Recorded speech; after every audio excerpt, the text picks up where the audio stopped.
سے یہ بات مسلمان کا بچہ بچہ جانتا ہے کہ 5 وقت کی نماز مومنین پہ فرض ہے، کیونکہ اللہ کے رسول نے پڑھ کر دکھائی ہے۔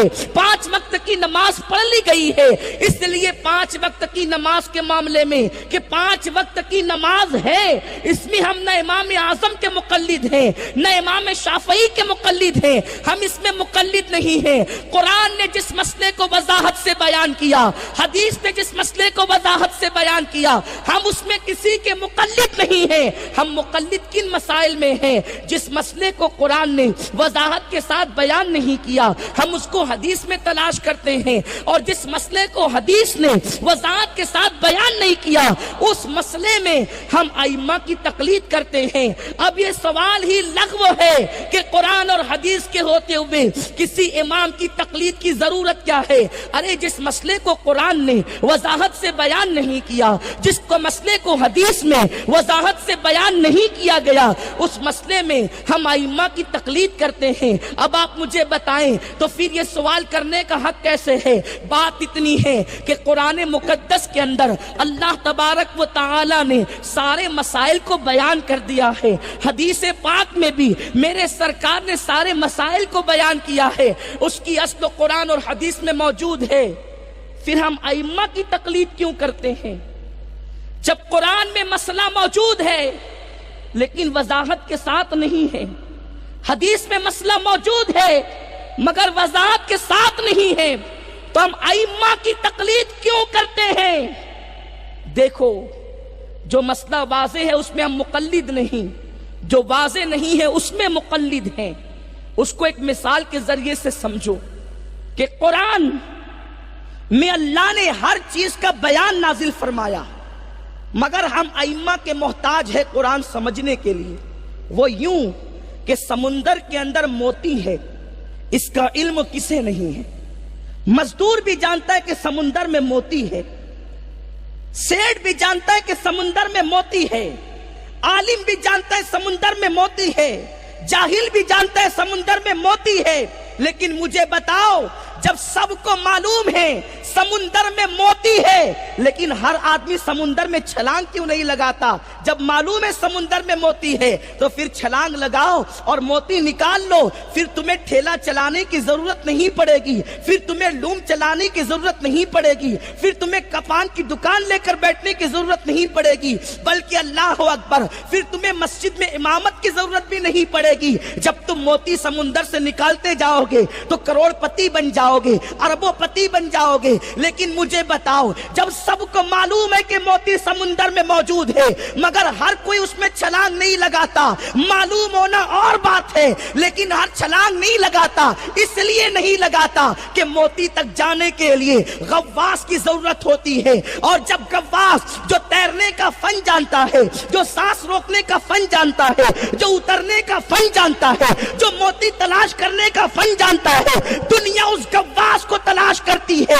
وہ اندر تہ میں جاتا ہے، اور جتنا ماہر تیراک ہوتا ہے، جتنا ماہر غواص ہوتا ہے، وہ اتنے زیادہ قیمتی موتی نکال کر لاتا ہے، اور جب دنیا کے سامنے پیش کرتا ہے تو دنیا اس موتی سے استفادہ کرتی ہے بلا تشبیہ بلا تمثیل۔ ارے جب دنیا کے سمندر میں موتی ہے یہ سب کو معلوم ہے، لیکن ہر کوئی اس میں چھلانگ نہیں لگاتا، مخصوص غواص اس میں داخل کیے جاتے ہیں اور وہی موتی نکال لاتے ہیں۔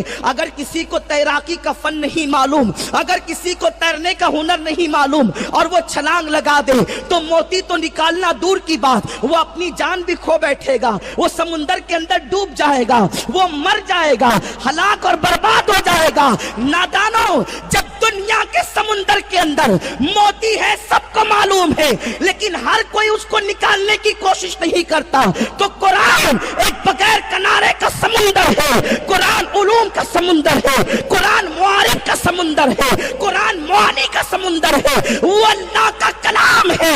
ایک پہلے دن سے لے کر کے قیامت تک کے سارے مسائل قرآن کے اندر موجود ہے، لیکن کسی جاہل کو اس میں گوتا لگانے کی اجازت نہیں ہے۔ قرآن میں گوتا لگانے کے لیے امام اعظم جیسے غواص کی ضرورت ہے، امام شافعی جیسے غواص کی ضرورت ہے، امام حنبلی جیسے غواص کی ضرورت ہے، امام مالک جیسے غواص کی ضرورت ہے۔ جتنا ماہر گوتا خور ہوگا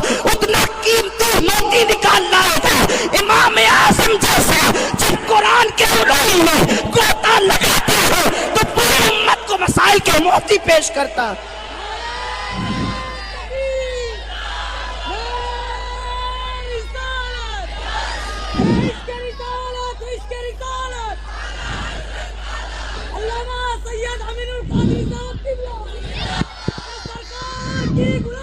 سنی دعوت مسلک اعلی حضرت حضرت مولانا سید امین القادری صاحب قبلہ، سنی دعوت اسلامی سرکار کی غلامی.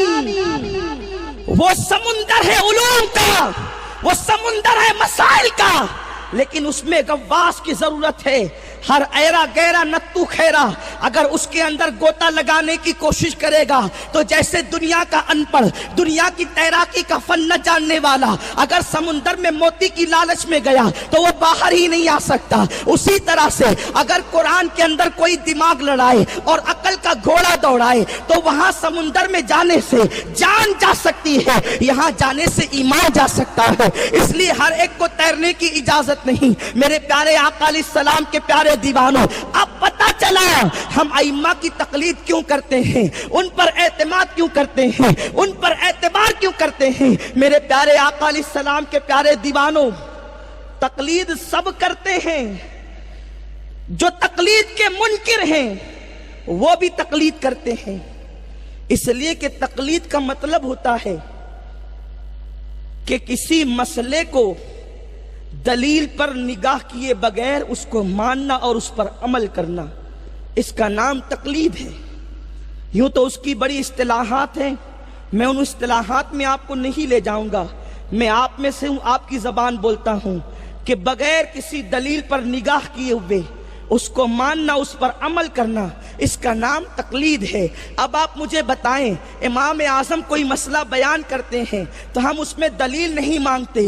ہمارے امام نے بیان کیا، قرآن اور حدیث میں صراحت کے ساتھ موجود نہیں ہے، اس لیے ہم اس کو جو ہے اس مسئلے کو مان لیتے ہیں، اس پر عمل کرتے ہیں. امام شافعی نے بیان کیا، شوافی اس کو مان لیتے ہیں. امام احمد ابن حنبل نے بیان کیا، حنبلی اس کو مان لیتے ہیں. امام مالک نے بیان کیا، امام مالک کے ماننے والے مالکی اس کو مان لیتے ہیں. لیکن جو غیر مقلدین ہیں وہ بھی تقلید کرتے ہیں، کیونکہ اللہ نے قرآن میں فرمایا فَاسْأَلُوا أَهْلَ الذِّكْرِ إِن كُنتُمْ لَا تَعْلَمُونَ، علم والوں سے پوچھ لو جو تم نہیں جانتے، اہل ذکر سے پوچھ لو جو تم نہیں جانتے. اب آپ مجھے بتاؤ، غیر مقلدین کا پان کی دکان لگانے والا یا ٹھیلا ڈھکیلنے والا یا رکشہ چلانے والا یا بس چلانے والا یا ٹیچر یا ڈاکٹر یا انجینئر جب کسی مسئلے میں پریشان ہوتا ہے تو وہ اپنے مولوی سے پوچھتا تو ہے، اور اس کا مولوی جو فتویٰ دیتا ہے وہ اسی فتوے پر عمل کرتا ہے.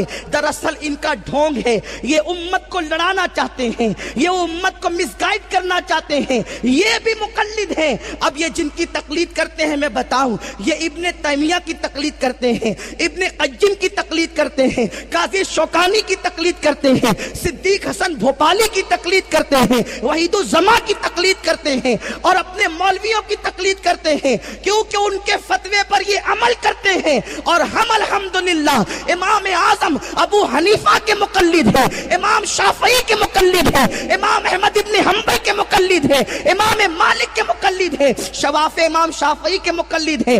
ایک وقت میں ایک امام کی تقلید واجب ہے، لیکن بات اتنی ہے غیر مقلدین بھی مقلد ہیں اور ہم بھی مقلد ہیں، مگر یہ مقدر کی بات ہے کہ کوئی ان کی تقلید کرتا ہے جن کو خواب میں خدا کا دیدار ہوتا ہے، اور کوئی ان کی تقلید کرتا ہے جو چوری کی بنیاد پر جیل میں سڑایا جاتا ہے. میرے پیارے آقا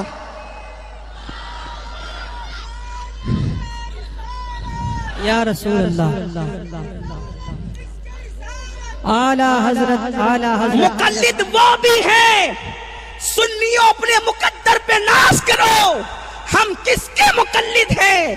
ہم حنفی ہیں اگر تو قرآن میں اللہ فرماتا ہے وَآخَرِينَ مِنْهُمْ لَمَّا يَلْحَقُوا، اے محبوب کچھ ہوں گے جو آپ کے جو بعد میں آ کر آپ سے جڑیں گے، آپ سے جوائن ہوں گے. جب سورہ جمعہ کی یہ آیت کریمہ نازل ہوئی کہ کچھ ہوں گے جو بعد میں آ کر آپ سے جڑیں گے تو صحابہ کرام موجود تھے. صحابہ کرام نے عرض کیا یا رسول اللہ سابقون الاولون تو آ کر آپ سے مل گئے، آپ کے صحابہ تو آپ سے جڑ گئے۔ قرآن کہتا ہے جو بعد میں آ کر آپ سے جڑیں گے، حضور یہ کس کے لیے ہے؟ یہ کون لوگوں کے لیے ہے؟ علامہ ابن حجر اسقلانی فرماتے ہیں میرے رسول نے قریب میں بیٹھے ہوئے حضرت سلمان فارسی کے کاندھے پر ہاتھ مارا، فرمایا قرآن کی اس آیت میں جن کا تذکرہ کیا گیا ہے یہ ان لوگوں کی جگہ سے وہ ہوں گے، یعنی فارس کی طرف سے وہ ہوں گے، اللہ اکبر، یہ ان کی قوم سے ہوں گے جن کا ذکر قرآن کی اس آیت میں کیا گیا ہے۔ علامہ ابن حجر ارشاد فرماتے ہیں کہ قرآن کی اس آیت میں جس کی طرف اشارہ کیا گیا ہے وہ سیدنا امام اعظم ابو حنیفہ کی ذات ہے۔ میرے پیارے آقا علیہ السلام کے پیارے دیوانوں، آپ غور تو فرمائیں، قرآن مقدس اللہ اکبر اشارتاً جس کا ترانہ پڑھ رہا ہے وہ اللہ اکبر ہمارے ائمہ ہیں، ہمارے امام ہیں، جانتے ہیں آپ، اللہ اکبر حضرت سیدنا امام اعظم ابو حنیفہ رضی اللہ تعالیٰ عنہ ارشاد فرماتے ہیں کہ میں اللہ اکبر مکہ مکرمہ میں شہدائے حنین کے مزارات پر میں نے ایک رات قیام کیا۔ جب میں نے شہدائے حنین کے مزارات پر ایک رات قیام کیا تو ایک رات میں نے 70 مرتبہ اللہ کے رسول سے عالم بیداری میں ملاقات کی ہے۔ آپ غور فرمائیں، ہم جن کے مقلد ہیں وہ ایسے لوگ ہیں کہ اللہ اکبر رسول سے ملاقات کریں، خواب میں اللہ کا دیدار کریں، قرآن جن کے اشارتاً جن کی شان بیان کرے، حدیث میں جن کے مرتبے کو بیان کیا گیا ہے ہم ان کے مقلد ہیں۔ لیکن یہ ابن تیمیہ کے مقلدین جانتے ہیں ابن تیمیہ کون تھا؟ یہ وہی شخص ہے معاذ اللہ جس نے سب سے پہلے اللہ تبارک و تعالیٰ کا جسم ثابت کیا، اور اس نے بیان کیا جس وقت وہ اللہ کا جسم ثابت کرنا چاہتا تھا تو وہ منبر پر بیٹھا ہوا تھا، منبر کے اوپر کے زینے سے وہ اتر کر نیچے کے زینے پر آیا اور اس نے کہا جس طریقے سے میں منبر پر اترتا چڑھتا ہوں اسی طرح سے اللہ بھی اوپر اترتا اور چڑھتا ہے، جس طریقے سے میری پیٹھ ہے اللہ کی بھی پیٹھ ہے معاذ اللہ۔ اللہ رب العزت کے حوالے سے جسم کو ثابت کیا گیا، اللہ اکبر۔ اب محمد ابن عبد الوہاب نجدی کے مقلدین ہیں، محمد ابن عبد الوہاب نجدی یہ نجد میں پیدا ہوا جس کے بارے میں میرے رسول نے فرمایا کہ نجد سے شیطان کا سینگ نکلے گا اور وہاں پر زلزلے ہوں گے، اللہ اکبر۔ وہ نجدی ظالم نے ایک مرتبہ کرسی پر بیٹھ کر کے اپنے پیروں کو یوں ہلایا اور کہنے لگا جیسے کرسی پہ بیٹھ کے میں پیر ہلاتا ہوں ویسے اللہ اپنی کرسی پر بیٹھ کر پیر ہلا رہا ہے اور اللہ کے وزن سے اس کی کرسی چرچرا رہی ہے، اللہ اکبر۔ یہ جس کے مقلد ہے ان کا عقیدہ یہ ہے، وہ کہتا ہے کہ میں اپنی لاٹھی سے بکری کو ڈرا کر کے بھگا سکتا ہوں، یعنی اپنی لاٹھی سے میں جتنا فائدہ اٹھا سکتا ہوں، میری لکڑی مجھے جتنا فائدہ پہنچا سکتی ہے اتنا فائدہ محمد اپنی امت کو نہیں پہنچا سکتے۔ میرے پیارے آقا علیہ السلام کے پیارے دیوانوں، یہ ان کے مقلد ہیں۔ دراصل بات یہ ہے تقلید وہ بھی کرتے ہیں، تقلید ہم بھی کرتے ہیں، لیکن ہم کن کے؟ اگر کوئی امام اعظم کا مقلد ہے تو آپ امام اعظم کی شان سن چکے، ان کے تقوی کو سنیں، اللہ اکبر۔ ایک مرتبہ امام اعظم ابو حنیفہ رضی اللہ تعالیٰ عنہ نے نماز عشاء کے اندر اذا زلزلت الارض زلزالہا اس سورہ مبارکہ کی تلاوت کی اور اس میں قیامت کا ذکر کیا گیا ہے۔ امام اعظم ابو حنیفہ قیامت کے ذکر سے لرز گئے۔ فَمَن يَعْمَلْ مِثْقَالَ ذَرَّةٍ خَيْرًا يَرَهُ وَمَن يَعْمَلْ مِثْقَالَ ذَرَّةٍ شَرًّا يَرَهُ۔ ایک ذرے کے برابر نیکی کی ہوگی تو اللہ تمہیں وہ بھی دکھا دے گا، ایک ذرے کے برابر برائی کی ہوگی اللہ تمہیں اس کو بھی دکھا دے گا۔ امام اعظم روتے روتے نماز کو مکمل کرتے ہیں اور اس کے بعد جب نماز مکمل ہوتی ہے لوگ نکل کر چلے جاتے ہیں، امام اعظم اپنی داڑھی کو پکڑتے ہیں، اللہ اکبر۔ سنیوں اپنے مقدر پر ناز کرو، ہم حنفی ہیں تو ہمارا مقدر کیسا ہے، اللہ نے کیسا امام عطا فرمایا، اللہ اکبر۔ خوف کا یہ عالم ہے، خشیت ربانی کا یہ عالم ہے۔ امام اعظم داڑھی پکڑ کر روتے ہیں اور عرض کرتے ہیں میرے کریم نعمان کے بڑھاپے پر رحم فرما، میرے کریم نعمان کے بڑھاپے پر رحم فرما۔ اللہ تو مجھ سے کیا پوچھے گا، میں تیری بارگاہ میں کیا جواب دے سکوں گا، تو نعمان کے بڑھاپے پر رحم فرما۔ آپ کے شاگرد جو تھے اللہ اکبر مسجد کے اندر چراغ کو گل کرنے کے لیے بار بار آتے جاتے، لیکن آنسوؤں کو ٹپ ٹپ ٹپک کی آواز، موٹے موٹے آنسو مسجد کے فرش پر گرتے اور آپ آہوزاری کرتے، شاگرد دیکھ دیکھ کر واپس لوٹتے۔ آخر کار جب صبح صادق کا وقت آ گیا تو شاگرد اب اندر آتے ہیں، اس لیے کہ اذان کا وقت ہو رہا تھا۔ آپ کے قدموں کی آہٹ سن کر حضرت امام اعظم ابو حنیفہ پلٹ کر کہتے ہیں کیا بات ہے، مسجد بند کرنے کا وقت آ گیا؟ تو شاگرد کہتے ہیں حضور مسجد بند کرنے کا وقت نہیں آیا بلکہ مسجد کھولنے کا وقت آ گیا ہے، اب فجر کا وقت ہو رہا ہے۔ اللہ اکبر۔ وہ کہتے ہیں حضور دراصل آپ رو رہے تھے، اتنے محو تھے رب کی بارگاہ کے اندر، آنسوؤں کی سوگات پیش کر رہے تھے، اس لیے میں مخل نہیں ہوا۔ حضور اب اذان کا وقت ہو چکا ہے۔ امام اعظم اپنے اس شاگرد کو بلاتے ہیں، فرماتے تجھے اللہ کا واسطہ دے کر کہتا ہوں جب تک میں زندہ رہوں اس وقت تک یہ واقعہ کسی سے بیان نہ کرنا، ورنہ رونے کی داستان لوگوں کو پتہ چل جائے گی، خشیت کا معاملہ لوگوں کو پتہ چل جائے گا۔ میرے پیارے آقا علیہ السلام کے پیارے دیوانوں، ایسے ایسے اہل تقوی کے ہم مقلد ہیں۔ اگر کوئی شافعی ہے تو اللہ اکبر، وہ امام شافعی کا مقلد ہے، وہ امام شافعی رحمت اللہ تعالی علیہ جن کے زمانے کے اندر لوگ ان کے تقوی کے قائل ہیں، وہ امام احمد ابن حنبل رضی اللہ تعالیٰ جیسا مجاہد اگر کوئی حنبلی ہے وہ بھی خوش نصیب ہے کہ اللہ اکبر جب فتنہ خلق قرآن کے معاملے کو لے کر کے بڑی بڑی حکومتیں متزلزل ہو گئی، اس وقت اللہ اکبر حضرت امام احمد ابن حنبل کو کپڑے اتروا کر کے مامون کوڑے لگواتا تھا، حکومت کے نمائندے کوڑے لگاتے تھے، اور کوڑے لگانے کا انداز یہ تھا کہ 2 مرتبہ کوڑے لگائے جاتے تو جلاد کو بدل دیا جاتا اور تیسرا کوڑا نئے سے پڑوایا جاتا۔ پوچھا گیا جلاد بدل بدل کر کوڑے کیوں لگائے جاتے ہیں؟ تو اللہ اکبر جواب دیا گیا تاکہ تازہ دم کوڑے جب احمد ابن حنبل کو لگیں گے تو وہ متزلزل ہو جائیں گے، اپنی عقیدے سے ہاتھ دھو بیٹھیں گے اور حکومت کے آگے گھٹنے ٹیک دیں گے۔ مگر دنیا نے دیکھا مامون کا فتنہ خلق قرآن مٹی چاٹ گیا، لیکن امام احمد ابن حنبل کے پیروں میں لغزش نہیں آئی۔ آج بھی دنیا کے سامنے جب بھی فتنہ خلق قرآن کا نام لیا جاتا ہے تو لوگوں کی نگاہیں احمد ابن حنبل کی بارگاہ میں جھک کر ان کو خراج عقیدت پیش کرتی ہے۔ وہ امام مالک جس کی بنیاد پر دنیا مالکی کہلاتی ہے، وہ کیسے عاشق رسول تھے، اللہ اکبر، پوری زندگی مدینہ منورہ میں رہے، ایک حج کیا، دوسرے حج کے لیے نہیں گئے۔ پوچھا حج کے لیے کیوں نہیں جاتے؟ فرماتے حج کے لیے نکلوں مدینے سے باہر اور میرا انتقال ہو تو مدینے سے باہر ہوگا، میں یہ چاہتا ہوں کہ میں مدینے میں مروں، کیونکہ آقا نے فرمایا ہو سکے تو مدینہ منورہ میں مرنا، جو مدینہ منورہ میں مرے گا قیامت کے دن وہ میرے ساتھ اٹھایا جائے گا، میں اس کی شفاعت کروں گا، میں اس کے ایمان کی گواہی دوں گا۔ یہ امام اعظم کا، امام مالک کا انداز ہے۔ جانتے ہیں پوری زندگی کبھی مدینہ منورہ میں سواری پر نہیں بیٹھے، اس لیے نہیں بیٹھے کہ یہ تو میرے نبی کا شہر ہے جس میں میرے رسول آرام کر رہے ہوں، میں اس میں سواری پر کیسے بیٹھوں؟ اللہ اکبر۔ جب مدینہ منورہ کے اندر آپ کو پیشاب اور پاخانے کی حاجت ہوتی تو دور جاتے، مدینہ منورہ کی سرحد کے باہر نکلتے اور وہاں پر حاجت سے فارغ ہوتے اور ارشاد فرماتے جس میں میرا محبوب آرام کر رہا ہو اس میں کیسے پیشاب کیا جائے، اس زمین پر پاخانہ کیسے کیا جائے۔ اللہ اکبر۔ ایک مرتبہ امام مالک کو کانٹا چبھ گیا، جب کانٹا چبھا شاگردوں نے کہا حضور اس کانٹے کو نکال لیجئے، تکلیف دے گا۔ آپ نے اس کانٹے کو کس کے باندھ لیا، لوگوں نے کہا حضور تکلیف دے گا، فرمایا تکلیف دے گا تو دے گا لیکن اس کو نکالنا نہیں ہے، اس لیے کہ یہ میرے محبوب کے شہر کا کانٹا ہے۔ اعلیٰ حضرت اس کو بڑے مزے میں فرماتے ہیں ان کے شہر کے خار کشیدہ ہے کس لیے؟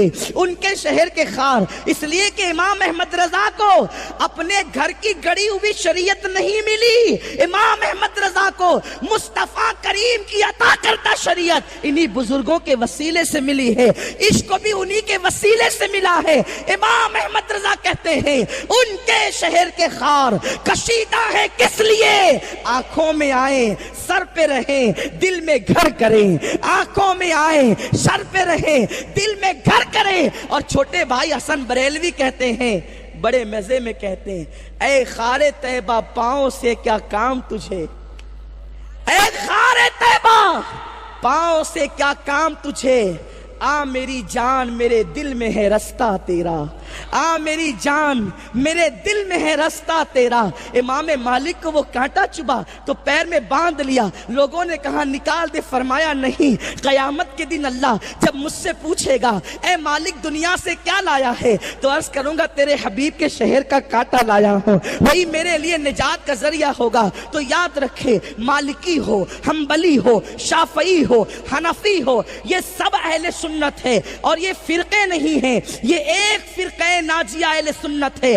غیر مقلدین یہ کہہ کر کے ہمارے نوجوانوں کو دھوکہ دیتے ہیں کہ یہ 4 فرقے ہیں، اور رسول اللہ نے فرمایا کہ میری امت میں 73 فرقے ہوں گے، ایک جنت میں جائے گا۔ تو بتاؤ حنفی جائے گا، شافعی جائے گا، مالکی جائے گا کہ حنبلی جائے گا؟ وہ نادانوں سنو، یہ الگ الگ فرقے نہیں ہیں، فرقہ ناجیہ تو ایک ہے اہل سنت، اور یہ چاروں اہل سنت ہی ہے، اسی لیے چاروں حق پر ہے۔ اور غیر مقلدین جو ہے بخاری کی حدیث پیش کرتے ہیں اور کہتے ہیں دیکھو رفع دین کیا گیا، آمین بالجہر کہی گئی، اس طریقے کی باتیں کرتے ہیں۔ انہیں جواب دیا جائے ہمارا اختلاف غیر مقلدین سے رفع دین پر نہیں ہے، ہمارا اختلاف غیر مقلدین سے آمین بالجہر پر نہیں ہے، ہمارا اختلاف غیر مقلدین سے ہاتھ کہاں باندھنا چاہیے اس کا نہیں ہے، اس لیے کہ یہ فروع اختلاف ہے۔